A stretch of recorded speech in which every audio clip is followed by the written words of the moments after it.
네, 반갑습니다. 오늘 말씀은 출애굽기 1장에서 6장 1절에서 13절 말씀을 함께 읽었습니다. 오늘 말씀에 보면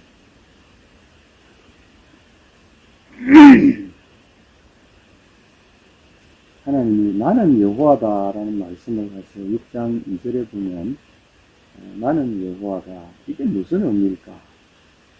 그리고 또 3절에 보시면 내가 아브라함과 이삭과 야곱에게 전능의 하나님으로는 나타났으나 나의 이름을 여호와로는 그들에게 알리지 아니하였다. 이게 무슨, 나의 이름을 여호와로는 그들에게 알리지 않아, 이게 무슨 의미일까? 우리가 이제 자주 성경 읽으면서도 그냥 넘어가는 구절이 됩니다. 6절에도 똑같은 말씀이 나오죠. 나는 여호와라.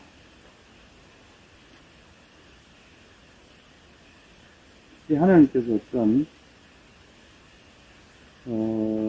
약속을 하시거나 또는 중요한 말씀을 하실 때 나는 여호와다, 또는 내가 여호와인 줄 너희로 알게 하려 한다, 이렇게 말씀하시는 거거든요. 그래서 8절에도 보시게 되면 나는 여호와라. 그 이름 단순히 그냥 이름이 여호와다 이런 의미가 아닌 것 같아요. 그렇지 않아요? 여기 무슨 깊은 의미가 있는 것 같은데,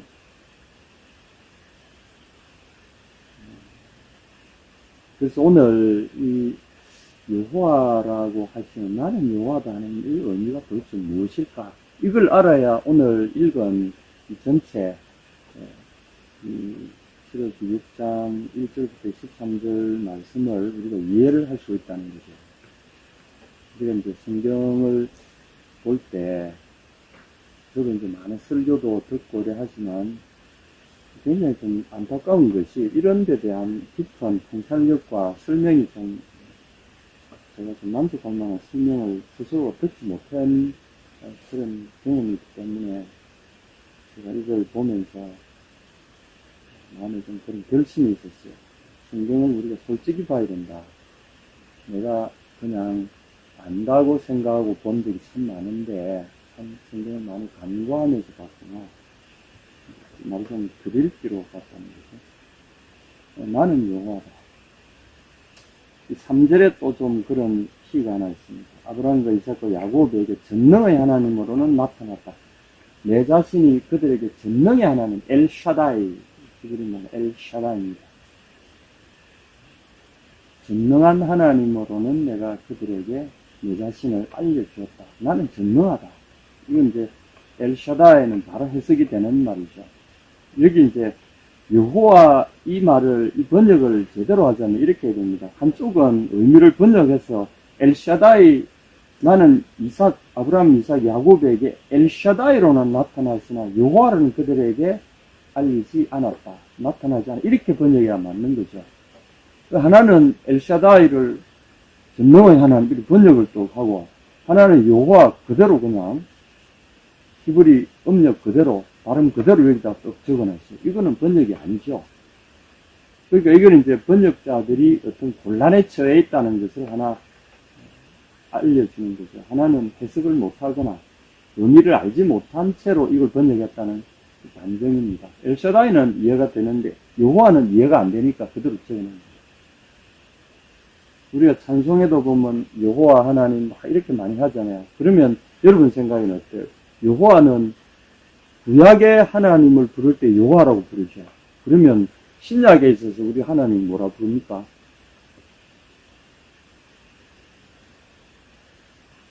구약의 여호와와 신약의 하나님은 차이가 있습니까? 똑같다면 왜 그러면 우리는 신약 성경 어디에도 여호와라는 게 없습니까? 예수님도 여호와 하나님 이렇게 왜 안 부르죠? 여러분 그런 질문 안 해보셨어요? 이상하지 않아요? 그리고 어떤 사도들도 여호와 하나님 이렇게 기도하는 내용도 없어요. 신약에는. 도대체 여호와가 어디서 와서 갑자기 구약에만 있고 신약에는 싹 사라진 겁니까? 우리가 이제 성경에 있어서 목사님도 이 이야기를 아무도 안 해주세요. 아무도 이런 이야기 안 하고, 우리도 그냥, 좀 이상하네 하고는 아무런 이상하네 하고 생각을 하는 것조차도 못 하셨을 수도 있어요. 굉장히 중요한 이야기입니다, 사실은. 그래서 기본적으로, 오늘 이 말씀을 제가 이제 굉장히 이건 조금, 설명도 필요하고 막 그런 설교이기 때문에 설교자들이 굉장히 싫어해요. 제가 이런 질문을 막 던지잖아요. 그럼 여러분도 이상하네. 이상하잖아요, 지금. 그러고도 우리가 막 주일날 막 여호와 하나님 하늘에 계시니 막 찬송하잖아요. 그리고 일반 복음성가나 찬송가 할 것 없이 막 여호와라는 이름이 얼마나 많이 들어갑니까? 뜻도 모르면서 여호와 하나님이 도대체 뭐냐 이게. 그러니까 당연히 오늘 이 3절 말씀도 우리가 이해가 안 되고 2절 3절 이게 이해가 안 돼. 나는 여호와다 이렇게 하신 말씀을 그리고 사람들에게 내가 여호와인 줄 너희로 알게 하리라. 이해가 안 됩니다. 내가 여호와인 줄, 내가 여호와다? 그게 무슨 의미야? 이게 이제 우리의 문제가 됩니다. 자, 오늘 봅시다. 4절 보시겠습니다. 가나안 땅 곧 그들이 그리워하는 땅을 그들에게 주기로 그들과 언약하였더니 이제 애국 사람이 종으로 삼은 이스라엘 자신의 신음소리를 내가 듣고 나의 언약을 기억하노라. 그래서 여호와라는 이 성경 사전에서 여호와라는 이 항목을 찾으면 하나님을 언약과 관련되었을 때 하나님을 부를 때 특별히 여호와라 한다 이렇게 적어놨어요. 주로 여호와 하면은 언약과 관련된 하나님의 어떤 속성을 드러낼 때 여호와라고 한다. 그래, 그 설명만 있지, 그럼 여호와가 무슨 뜻이냐? 없어요. 이제 왕왕 여호와라고 발음하는 것이 이 발음이 옳으냐, 그러냐? 여호와라고 발음하는 이 단어가, 요드, 해, 바브, 헤이, 이런 네 글자로 되어 있습니다. 이 거룩한 네 글자라 그래갖고, 이제, 이스라엘 사람들은 이 발음을 안 합니다. 안 하고, 주님이라고 자기네 발음, 아도나이라는 발음을 바꿔 불러요. 그걸 이제 1500년대에,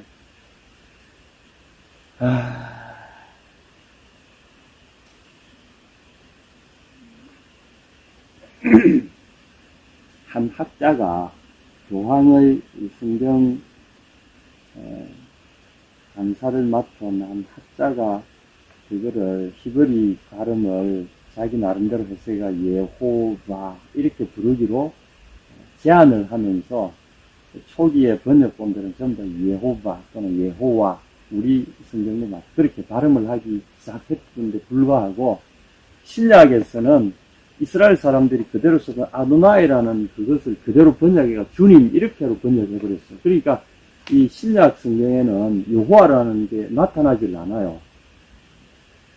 히브리 말을 그리스 말로 번역하면서 70인역이 만들어졌는데 70인역의 성경을 쓰기 시작하던 신약 시대의 사람들은 신약 성경도 그리스 말로 기록하기 시작하면서 70인역의 그리스어 번역의 전통을 따라서 히브리 사람들이 예호바라고 부르지 않고 아도나이라고 읽던 그것을 아도나이는 주님이니까 Lord 주님으로 번역해서 그대로 옮겨나시는 분입니다. 그러니까 주께서 이제 예수님도 그러셨잖아요. 주께서 내 주에게 말씀하시되 시편에 주께서 내 주에게 여호와께서 내 주님께 말씀하시기를 한 그 시편 말씀도 어떻게 번역해놨냐면 주께서 내 주께 말씀하시기를 이렇게 번역해놨어요.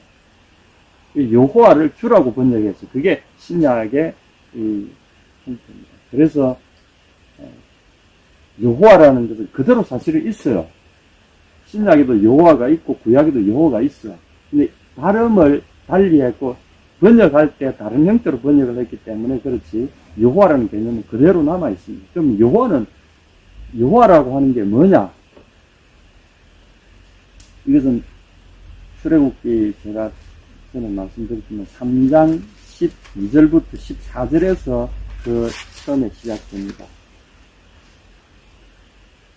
아브라함과 이삭과 야곱에게 주님이 나타나셔서 처음 말씀하실 때는 우리가 이렇게 한마디로 말씀드리면 이 여호와라고 하는 이 하나님의 이 명칭은 사실 우리가 아는 삼위일체 하나님 그분이 스스로를 일컬으실 때 우리에게 자기와 언약을 맺은 백성에게 자기를 나타내실 때 쓰시던 명칭입니다. 그래서 아브라함과 이삭과 야곱에게 언약을 맺으시면서 자기가 어떤 존재라는 것을 이야기하시려고 사용하신 건데 그거를 이 출애굽기 3장 12절부터 14절에 모세가 광야에서 그 백성들을 이끌어내는 그 사명을 받기 직전에 모세에게 주님 알려주신 이름입니다. 그래서 이 창세기부터 해서 그냥 여호와라고는 그냥 쭉 나옵니다. 여호와는 이렇게 나와요. 여호와 하나님이 에덴을 창설하시고 이름에 대한 설명은 전혀 없이 그냥 호칭만 여호와라는 사용은 창세기부터 나와요. 그런데 이에 대한 설명은 출애굽기 3장에 나옵니다. 3장 12절에 보시면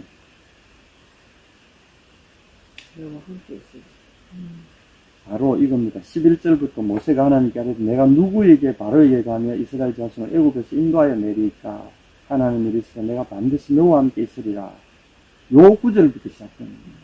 내가 반드시 너와 함께 있으리라. 여기서 시작된 말입니다.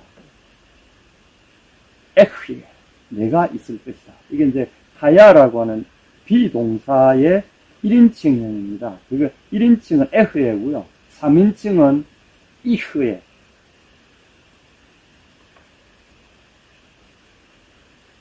(1인칭은) 에흐예, 3인칭은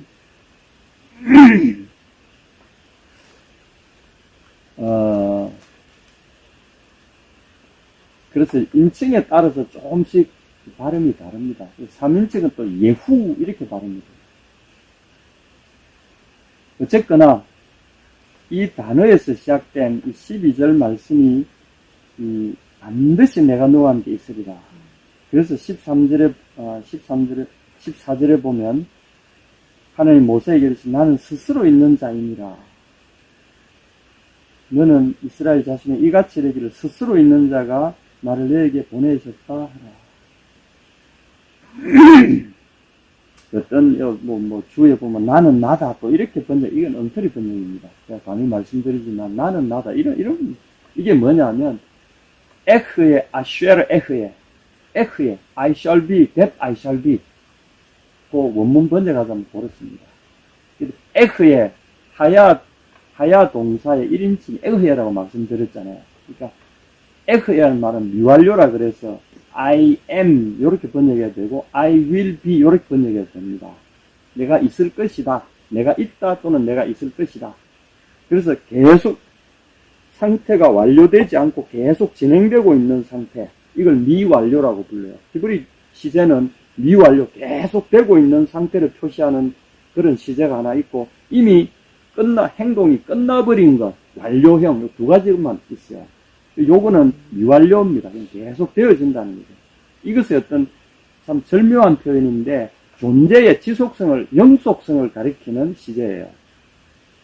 여기 이제 에흐에 하면 나는 계속 있다 이런 뜻입니다. 이미 옛날에 있었다가 지금 없는 게 아니라 계속 존재하고 있다 이런 의미를 내포하고 있다. 그래서 I shall be 에흐에 하면은 에흐에가 어디서 나오느냐 하면 에흐에 인마크 with you 그게 12절에 있는 겁니다. 에흐에. 이 단어 에흐에라는 단어가 사실은 바로 12절 14절 여기에 나오는 단어들입니다. 내가 있을 것이다. 그게 이제 12절에 거기에 조사가 부사가 들어간 너와 함께 반드시 너와 함께 아크 반드시 에흐에 마크 너와 함께 있으리라.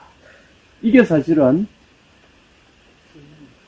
또 너와 함께 있으리라 이 번역도 사실은 잘못된 번역입니다. 이 말은 이 미완료 번역은 미래로 번역해서도 안 돼요. 계속 되고 있는 상태이기 때문에 내가 너와 함께 계속 있다 이런 뜻입니다. 확실히 내가 너와 함께 항상 너와 함께 있다 이런 의미를 갖고 있습니다. 그러므로 너는 겁내지 마라. 이게 이제 12절의 말씀입니다. 11절에 아이고 제가 어떻게 저 같은 존재가 어떻게 저 막강한 저 왕에게, 적국의 왕에게 제가 가서 이래라 저래라 할 수 있겠습니까? 그것도 뭘 잠깐 조그만 거 구하러 가는 것도 아니고, 이 거대한 민족을 그들이 부리고 있는 이스라엘의 몇백만 대군을 보내주세요. 해방시켜주세요. 이렇게 말한다는 게 말이 되냐 이거죠. 그러니까 하나님께서 그를 안심시키시기 위해서 하는 말씀이 바로 12절입니다. 내가 반드시 너와 함께 있다. 내가 너와 함께, 확실히 너와 함께 있다. 그걸 알아라. 그러므로 내가 할 테니까, 너와 함께 있는 내가 하니까 너는 가라. 이렇게 이야기하십니다.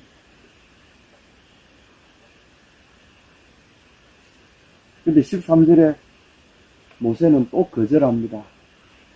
저 사람 그래서 이제 그 사람 그렇다 할지라도 우리 민족에게 가서 내가 말하면 이스라엘 족속들이 저를 하나님이 보내셨다고, 당신이 보내셨다고 인정이나 해주겠습니까? 그래도 마음에 안 차는 거죠. 그러니까 주님이 12절의 말씀을 한 번 더 해주시는 거죠. 그걸 이제 관계대명사를 넣어가지고 내가 있다. 내가 또 있다. 이건 강조의 형태입니다. 내가 있다, 이 녀석아. 이런 뜻입니다. 내가 반드시 있다. 한 번 하니까 안 들어주니까 주님이 두 번 하신 거죠. 그래서 이걸 이제 번역을 하자면 내가 반드시 너와 함께 있다. 이런 뜻입니다. 에흐의 임마크. 에흐의 임마크라고 12절에 말씀하셨으면 14절에는 에흐의 아쉐르 에흐의 이렇게 에흐의 내가 있다고 한 번 더 말씀해 주십니다. 그래서 이제 14절 뒤에 보시면은 스스로 있는 자가 나를 너에게 보내셨다라 이렇게 되어 있죠. 그죠? 스스로 있는 자. 요거는 앞에 있는 에흐의 아쉐르 에흐의 요거는 에흐의를 아쉐르라고 관계대명사를 연결하고 두 번 썼는데 요 뒤에 거는 그냥 12절과 똑같습니다. 에흐의 한 번 썼어요. 근데 번역은 스스로 있는 자 이렇게 같이 번역해 놨잖아요. 이것도 번역의 모순입니다. 그러면 뒤에 이거는 내가 너와 함께 있다. 내가 있다 한 자가 너를 이렇게 번역해야지. 이 번역이 그렇잖아요.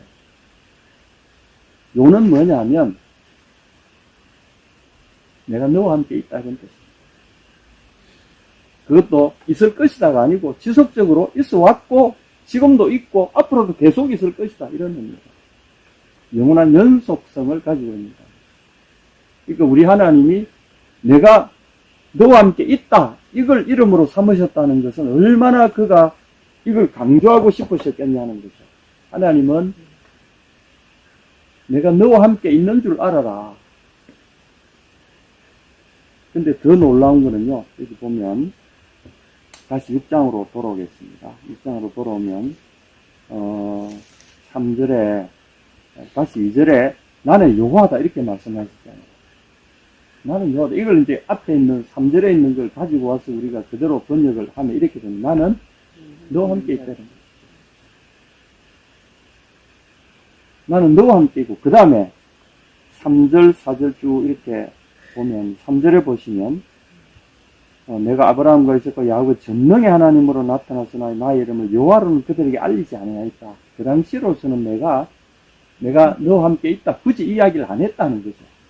그런데 보십시오.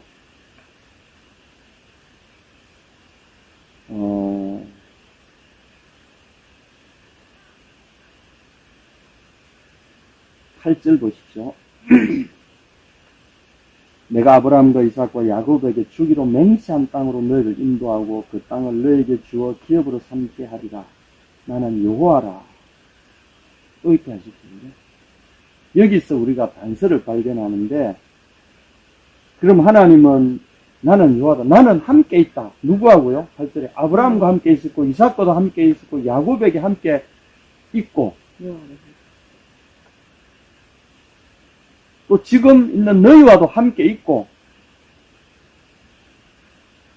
여기 지금 맹세한 땅, 이게 언약한 땅이잖아요. 이 언약은 양자가 하나님은 아브라함과 언약을 맺을 때 영원한 언약이라고 말씀하셨어요. 언약은 당사자가 살아있어야 됩니다. 당사자가 존재해 있어야 언약이 유효해요. 결혼도 그렇잖아요. 결혼해가지고 한 사람이 죽어버리면 결혼은 끝나는 거 아닙니까? 그와 같이 언약은 언약의 당사자가 계속 존재해야 언약의 효력이 지속되는 거죠. 이 아브라함이 만약에 죽고 존재하지 않는다면 그 언약은 끝나버린 거죠. 근데 하나님은 놀랍게 지금 8절에 보면 아브라함, 이삭과 야곱에게 또 너희에게 그들과 한 언약의 효력이 지금도 그 후손에게까지 계속 지속된다는 거잖아요. 그러면 효력이 지금 살아있다 이 말은 언약의 당사자가 당연히 살아있다 이런 뜻이죠. 그럼 굳이 하나님이 여호와라고 이야기한 내가 있다, 너희와 함께 있다고 하신 이 표현 속에는 어떤 의미가 있습니까? 아브라함도 지금 나와 함께 있고 나의 언약의 당사자도 시퍼렇게 나와 함께 살아있다 이런 것을 전제로 한 이야기라는 거죠. 그래서 이걸 누가 해석해 주셨냐면 예수님이 해석해 주셨어요. 너희가 예수님이 그때 사람들이 이런 질문을 갖고 왔어요. 예수님을 올가미에 넣기 위해서 만약에 7 형제가 있었는데 첫째가 장가 들어가지고 죽어서 그 동생이 그 이제 수혼이라는 게 있습니다. 형수를 이어받는 그게 이제 수혼이 형수하고 결혼하는 거. 그래가지고 그 둘째도 자식 없이 죽고 그러니까 또 셋째가 이어받아야 될 거 아닙니까? 굉장히 좀 웃기는 상황을 이 바리새인들이 만들어낸 거죠. 율법에 여러 돼 있으니까. 그래 해가지고 이제 막내까지 다 죽어버렸다. 그러면 나중에 이제 부활이 있느냐 없느냐를 이 사람들이 바리새인들이 사두개인들은 이 제사장 계급에 있는 사람들은 부활이 없다 이런 사람들이거든요. 그래서 그 사람들이 이제 이 논조를 하나 가지고 와가지고 부활이 이렇기 때문에 부활이 있어서는 안 된다라는 근거로 이제 그 수혼 제도를 들고 나온 거야. 그러니까 만약에 이렇게 부활이 돼가지고 전부 다 결혼을 다 했는데 그러면 7명이 그 형수한 사람하고 또 만났을 때 그러면 이 사람은 누가 진정한 이 남편이냐 이런 문제가 생긴다 이거야. 그러니까 부활은 있어서는 안 되는 겁니다 라고 이제 이야기했어요. 예수님이 뭐라고 대답하셨겠어요? 성경도 알지 못하고 하나님의 능력도 알지 못하는 것을 그렇지. 크게 오해했다. 부활 때는 시집가고 장가가고 이런 거 없다. 그리고 너희가 가시떨기 나무에 모세의 그 글을 읽지 못하였느냐. 나는 아브라함의 하나님이요 모세에게 나타났을 때 출애굽기 3장에 역시 모세에게 주님이 탁 나타나시면서 출애굽기 3장 6절에 5절부터 6절 한번 보시죠. 4절부터 읽겠습니다. 여호와께서 그가 보려고 돌이켜 오는 것을 보신지라 하나님이 떨기나무 가운데서 그를 불러 이르시되 모세야 모세야 하시매 그가 이르되 내가 여기 있나이다. 하나님이 이르시되 이리로 가까이 오지 말라. 네가 선 곳은 거룩한 땅이 내 발에서 신을 벗으라. 또 이르시되 나는 내 조상의 하나님이니 아브라함의 하나님, 이삭의 하나님, 야곱의 하나님이니라. 모세가 하나님 배웠기를 두려워하여 얼굴을 가리우매. 이 나타나셔서 아브라함과 이삭과 야곱의 하나님 여호와다 이렇게 말씀하셨잖아요. 나는 아브라함과 이삭과 야곱의 하나님이다. 근데 예수님 이걸 어떻게 해석하셨냐면 아브라함의 하나님이라고 당신이 스스로를 지칭하셨을 때 아브라함은 나와 함께 살아있다. 살아있는 아브라함이 나와 함께 있다. 이런 의미를 내포하고 있다고 해석하셨어요. 아브라함의 하나님, 이삭의 하나님, 야곱의 하나님이라고 하신 구절을 읽어보지 못하였느냐. 모든 사람은 하나님 앞에 살아있다. 이렇게 했어요. 그럼 이게 무슨 의미입니까? 그리고 여기 지금 6장에도, 출애굽기 6장에도 보면 역시 똑같이 말씀하십니다. 8절에 내가 아브라함과 이삭과 야곱에게 주기로 맹세한 땅으로 너희를 인도하고 그 땅을 너희에게 주어 기업으로 삼게 하리라. 나는 여호와라. 지금 출애굽기 3장 이 말씀과 여기 있는 말씀 한 번 더 반복하는 거죠. 여기에 예수님의 해석으로 우리가 보게 되면 뭐죠? 그들은 살아있다는 거죠. 살아있을고 언약의 당사자로서 하나님과 동시에 존재하고 있다는 거예요. 그래서 우리가 저번 설교 때도 우리가 나눴잖아요. 예수님의 그 변화산에서 기도하실 때 어떤 사람들이 나타났습니까? 모세가 나타났고 엘리야가 나타났잖아요. 살아있다는 것이. 부활의 몸.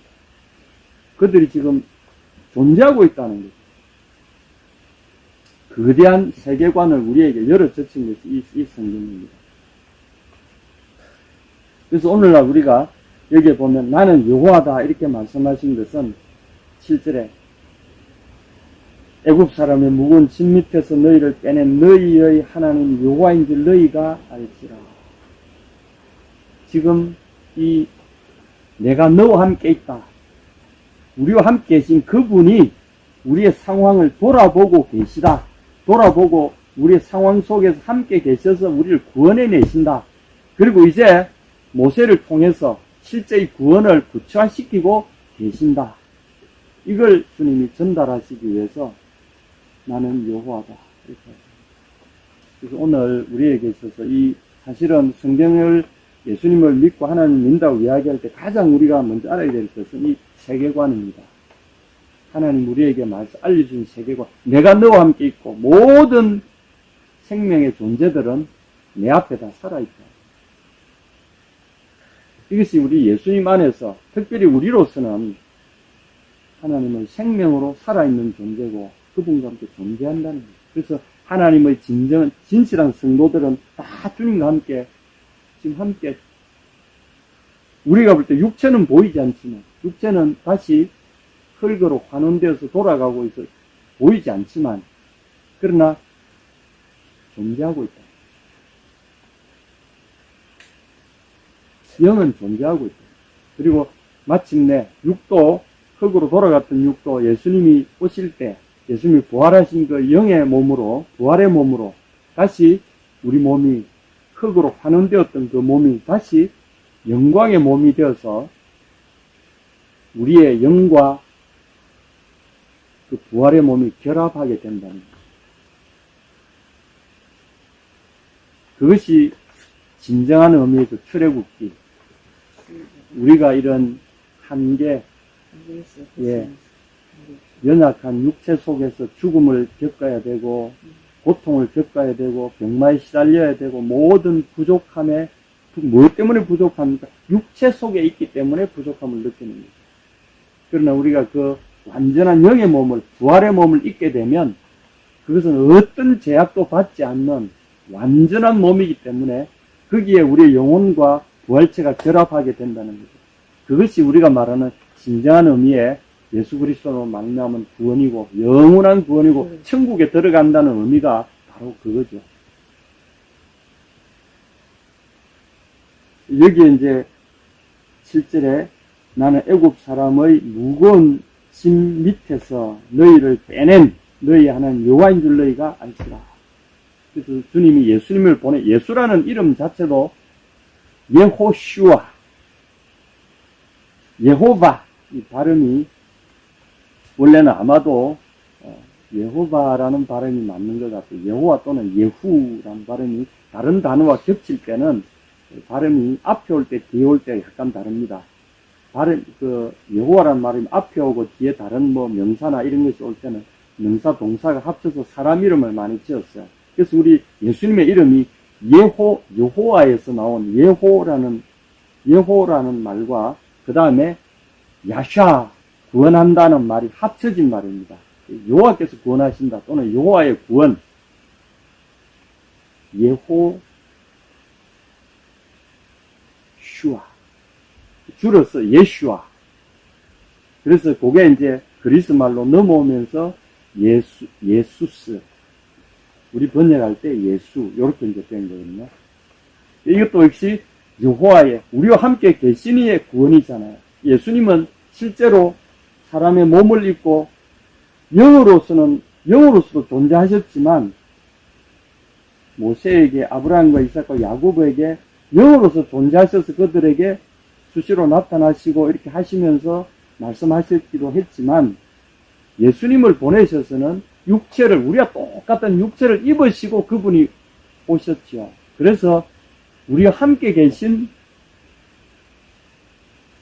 이의 구원 우리가 친히 육체 속에서 함께 그 구원을 누릴 수 있도록 우리에게 와주신 구원, 여호와의 구원, 그것이 예수님의 이름입니다. 그래서 여호와라는 이름을 알지 못하고는 우리 신앙이 제대로 성립할 수가 없다는 거죠. 이거 놀랍지 않습니까? 그 여호와라는 의미를 알지 못하면 예수와라는 여호슈아라는 이름도 알 수 없고요. 그리고 그 이름 속에서 하나님이 우리를 위하여 계획해 놓으신 그분의 구원의 계획을 우리가 제대로 이해를 못한다는 거죠. 말씀을 맺겠습니다. 그분이 함께 계신다는 거죠. 요지는 나는 여호와다 이 말은 내가 여호와인 줄 알리라 이 말의 뜻은 내가 너희와 함께 있는 자인 줄, 함께 있으면서 너를 구원하는 자인 줄, 너희와 맺은 언약의 당사자로서 너희와 맺은 언약을 지속적으로 내가 이루어가는, 책임지고 이 언약을 완성해내는 자다라는 의미를 우리에게 좀 이야기하십니다. 그래서 예수님이 오셔서 실제로 그 언약을 완성해 주시고 부활을 통해서 이 애굽의 무거운 짐 밑에서, 애굽 사람의 무거운 짐 밑에서 너희를 빼낸다. 이게 사실은 구원의 그건데, 예수님이 우리를, 이 애굽은 뭐냐면 죽음의 세력, 죄악과 사탄 속에 있는 흑암의 세력이죠. 그가 우리를 흑암의 세력에서 구원해내서 사랑의 아들의 나라로 들이셨다. 우리가 그렇게 고백하잖아요. 사도 바울께서 그렇게 분명히 기록해놨습니다. 그가 우리를 흑암의 권세에서 건져내서 사랑의 아들의 나라로 옮기셨다. 어떻게 해요? 예수님이 부활하신 그 영광의 부활체를 통해서 우리도 그와 같은, 오직 우리의 시민권은 하늘에 있는지라 곧 거기로서 구원하는 자 곧 구주 예수 그리스도를 기다리노니 그가 만물을 자기에게 복종케 하실 수 있는 자의 역사로 우리 낮은 몸을 자기 영광의 몸의 형체와 같이 변하게 하시리라. 이게 언약입니다. 출애굽, 이 고통에서, 죽음의 고통에서 건져내는, 무거운 짐 밑에서 건져내는, 죽음의 세력에서, 흑암의 세력에서 건져내는 궁극적인 완성된 모습이 뭐냐? 부활체를 입는 거죠. 이것이 우리가 말하는 기독교 신앙의 요지고요. 바로 여기는 여호와라고 하는 이 놀라운 이름 속에서 우리에게 제시해 주신 그분의 약속입니다. 여러분 잊지 마십시다. 우리의 땅에서 일이 일비하는 게 아니라 영원한 소망이 우리를 기다리고 있고, 이것이 예호슈아, 예슈아로 말미암아 우리에게 완성됐고, 우리가 그분이 우리를 데리고 오실 날을 기다리는 삶이 그리스도인들의 삶이라는 것을 잊지 마시기 바랍니다. 아멘. 예수님의 이름으로 여러분을 축복합니다. 아멘.